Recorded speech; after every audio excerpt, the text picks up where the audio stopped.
இப்போ இன்று கார்த்திகை சோபவாரத்தன்று குன்றக்குடி முருகன் கோவிலுக்கு வந்திருக்கோம். அடிவாரத்தில் இருக்கக்கூடிய குடவரை கோவிலுக்கு செல்லக்கூடிய வழி தாங்க. குடவரை கோவில், இந்த சரவண பொய்கை எல்லாமே எங்கிட்ட தான் போகணும். இங்கே அதான் உள்ளே போயிட்டுருக்கோம்.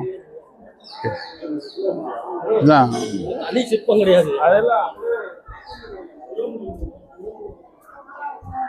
குன்றக்குடி அடிவாரத்தில் உள்ள குடவரை கோவில்.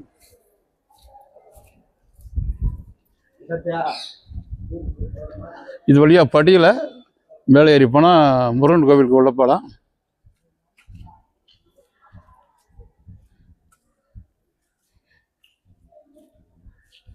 இதை பல்லவர் காலத்து குடவரை கோவில் சிற்பங்கள்லாம் பார்க்க போகிறோம் நம்ம.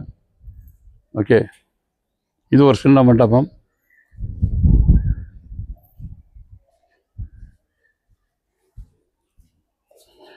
இது அம்மன் சன்னதி. பாறையை குடைந்து உருவாக்கியிருக்காங்க இந்த சிறிய சன்னதியை.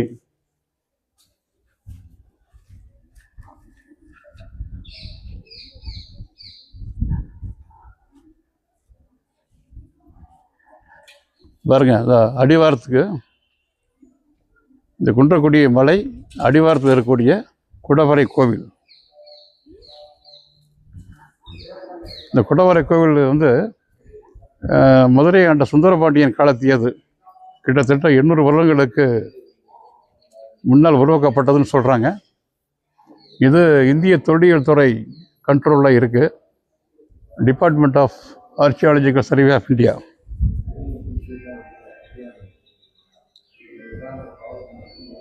இதெல்லாம் மலையை குடைஞ்சு உருவாக்கியிருக்காங்க.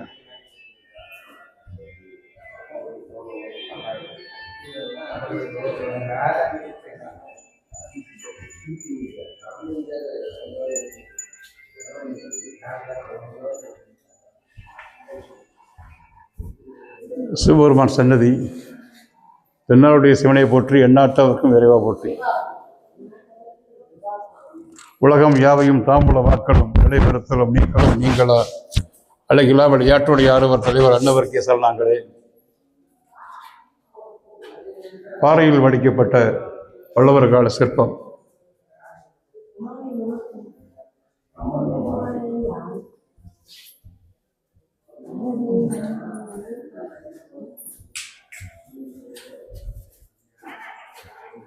ஒரு சிறிய சன்னதி. பைரவரா? இந்த பைரவர் சன்னதி. இது விநாயகர் சன்னதி. இந்த பாறையிலேயே குடைஞ்சு உருவாக்கியிருக்காங்க பிள்ளையாரை வந்து. திருச்சி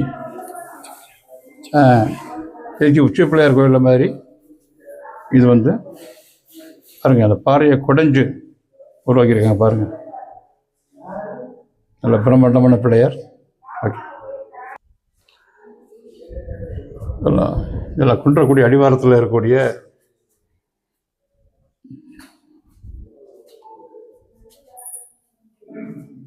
சிற்பங்கள்.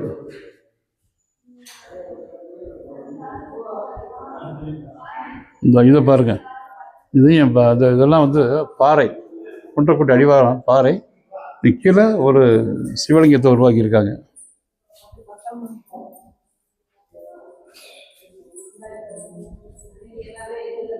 இது அதை விட பெரிய சிவன். இதுவும் பாறையை குடைந்து உருவாக்கப்பட்ட சிவலிங்கம்.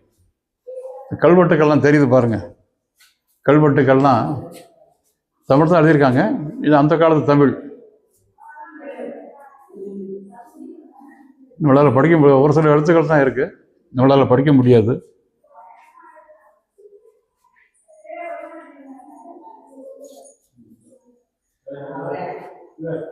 ஓகே,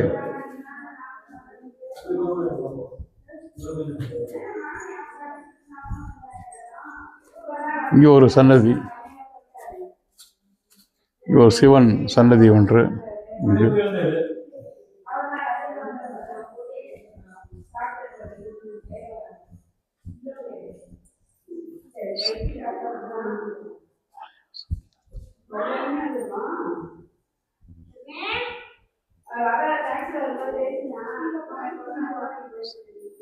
ஐயா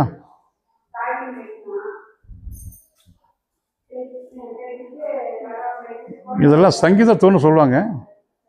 ஆமாம், பாருங்க, சங்கீத தூண் இங்கேயும் வடிச்சிருக்காங்க.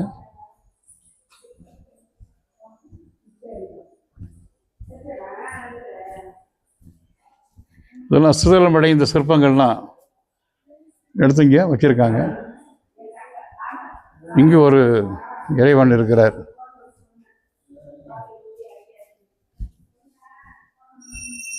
ஒரு முருகப்பெருமான் சன்னதி இங்கே இருக்கின்றது. இதெல்லாம் அடிவாரத்தில் நீங்கள் பார்க்கலாம். ஓகே, சரி, அடுத்து நம்ம மலைக்கு மேலே ஏறி செல்லலாமா? ஓகே, இந்த மண்டபத்தின் மேலே எல்லாம் பாருங்கள்.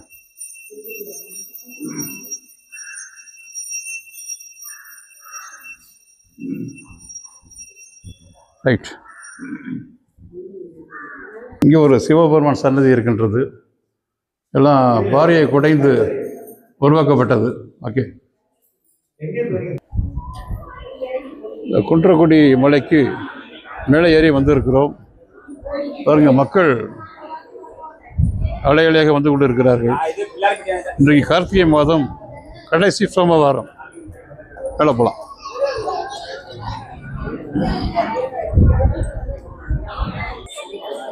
இந்த குன்றக்குடி மலை மேலே இருந்து பேசிக்கிட்டு இருக்கோம். ஒரு கண்மாய் தெரியுது பாருங்க, ஒரு பெரிய கண்மாய். நல்லா மழை பெஞ்சிருக்குன்னு தெரியுது.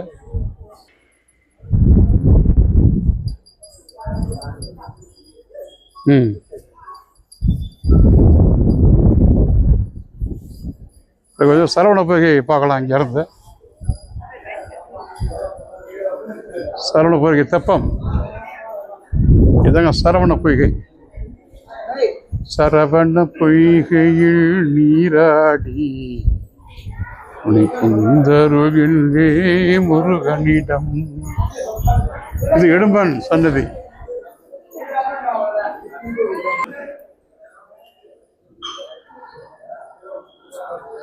அருள்மிகு வல்லபை கணபதி பிரம்மாண்டமாக இருக்கு.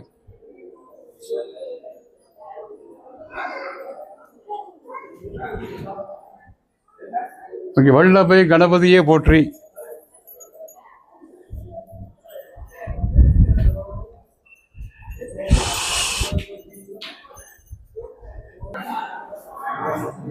குன்றக்குடி முருகன் கோயிலில் தீபம் நெய் தீபம் ஏற்ற அனுமதி இல்லை, தெரிஞ்சுங்க.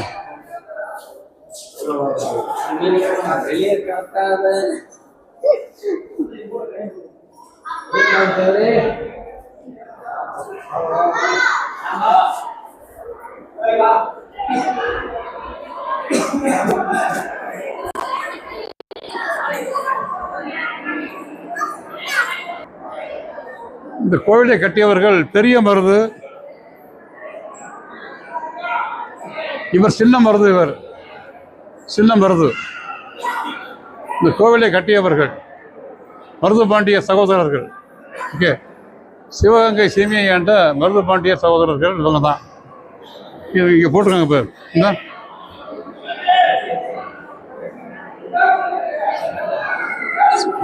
சீமையை ஆண்டவர் பாரத விடுதலை போராட்ட மாவீரர்.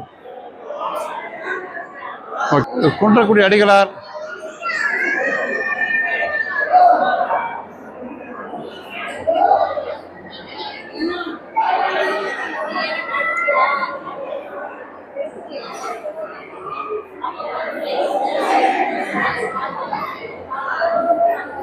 இன்னொரு பாயிண்ட், இவர் தான் மருது பாண்டியர் காலத்தில் குன்றக்குடியில் வாழ்ந்தவர்.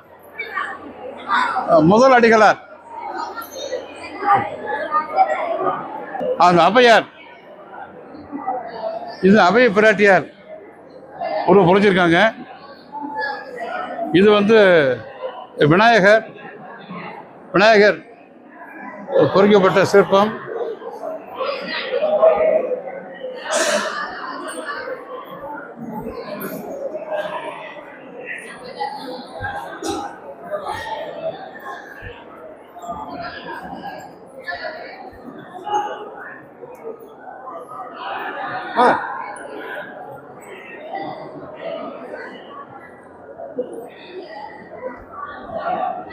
ஆறுமுகம் ஆறுமுகம் சில சிற்ப வடிவங்கள்.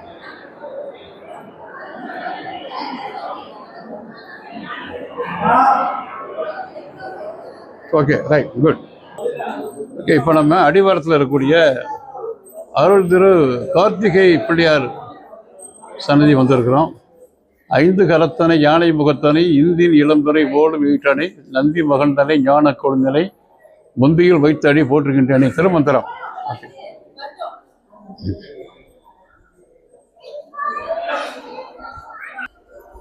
வணக்கம். இப்போ நம்ம குன்றக்குடி முருகன் கோயிலில் சாமி தரிசனம் முடிச்சுட்டு இப்போ குன்றக்குடி அடிகளார் மணிமண்டபம் வந்திருக்கோம். இப்போ இருக்கிற அடிகளாருக்கு முன்னால் இருந்த அடிகளார் அவருடைய மணிமண்டபம் தான் இது. உள்ளே போகலாம்.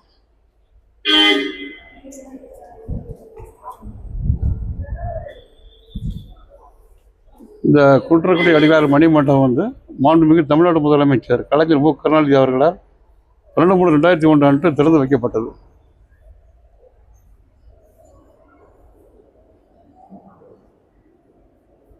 குன்றக்குடி அடிகளார் 25/95. ஓகே, இப்போ இருக்கிற அடிகளாருக்கு முன்னால் இருந்த அடிகளார் இவர்.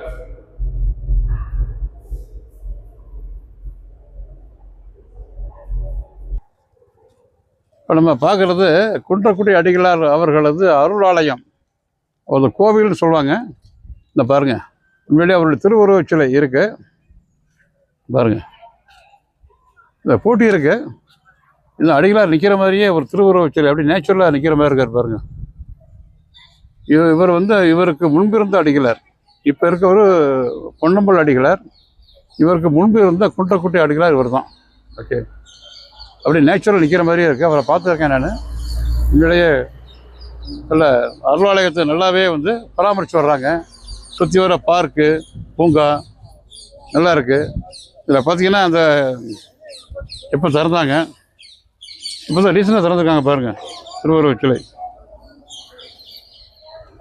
திருவுருவச் சிலை திறந்து வைத்தவர் யாருன்னு கேட்டால் மாண்புமிகு இந்து அறநிலைத்துறை அமைச்சர் திருமிகு PK சேகர் பாபு அவர்கள் திறந்து வச்சுருக்காங்க. 12/9/2025 தான் திறந்து வச்சுருக்காங்க. ஓகே, எல்லோரும் வந்து அவசியம் பாருங்கள். ஓகே, இப்போ நம்ம குன்றக்குடி அடிகளாருடைய அவர் தங்கியிருக்கக்கூடிய இல்லம் இதுதாங்க. இப்போ இருக்கிற பொன்னம்பல் அடிகளார் அவர்கள் தங்கியிருக்கக்கூடிய இல்லம் இதுதான்.